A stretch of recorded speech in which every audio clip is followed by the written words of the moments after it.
1 Samuel 26. And the Ziphites came to Shaul at Gabah, saying, Is not David hiding himself in the hill of Hachilah, overlooking the wasteland? And Shaul rose up and went down to the wilderness of Ziph, and with him 3,000 chosen men of Israel, to seek David in the wilderness of Ziph. And Shaul encamped in the hill of Hachilah, overlooking the wasteland by the way, while David was dwelling in the wilderness. And he saw that Shaul came after him into the wilderness. And David sent out spies, and learned that Shaul had indeed come. And David rose up and came to the place where Shaul had encamped.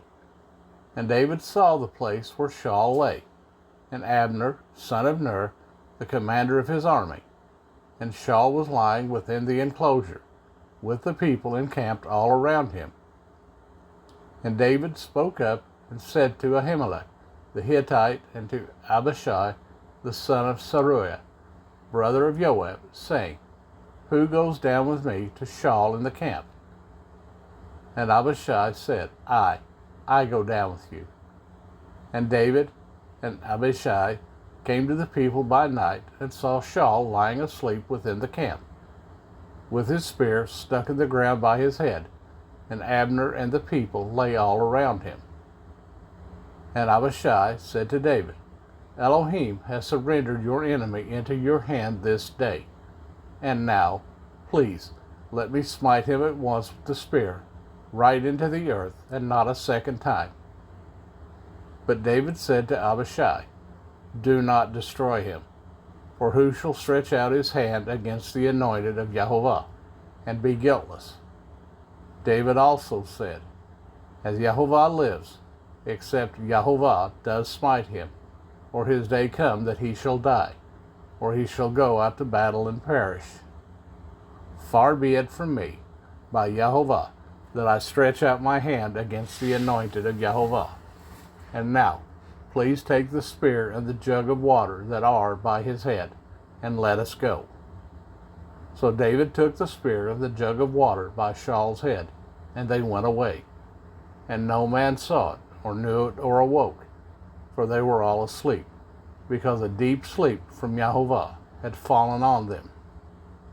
And David passed over to the other side, and stood on top of a hill far away, a great distance being between them. And David called out to the people, and to Abner, son of Ner, saying, Do you not answer, Abner? And Abner answered and said, Who are you calling out to the sovereign? And David said to Abner, Are you not a man? And who is like you in Israel? Why then have you not guarded your master the sovereign? For one of the people came in to destroy your master the sovereign. What you have done is not good. As Jehovah lives, you are worthy to die, because you have not guarded your master, the anointed of Jehovah. And now see where the sovereign's spear is, and the jug of water that was by his head. And Shaul recognized David's voice, and said, Is that your voice, my son David? And David said, It is my voice, my master, O sovereign. And he said, Why is this that my master is pursuing his servant? For what have I done, or what evil is in my hand? And now, please, let my master the sovereign hear the words of his servant. If Jehovah has moved you against me, let him accept an offering. But if it is the children of men, then they are cursed before Jehovah. For they have driven me out today, that I should not join myself to the inheritance of Jehovah, saying, Go, serve other mighty ones. And now, do not let my blood fall to the earth before the face of Jehovah. For the sovereign of Israel has come out to seek a flea, as when one hunts a partridge in the mountains. And Shaul answered, I have sinned. Come back, my son David. For no more am I going to do evil to you, because my life was precious in your eyes today. See, I have acted foolishly, and have greatly strayed. And David answered and said, See the sovereign spear, and let one of the young men come over and get it.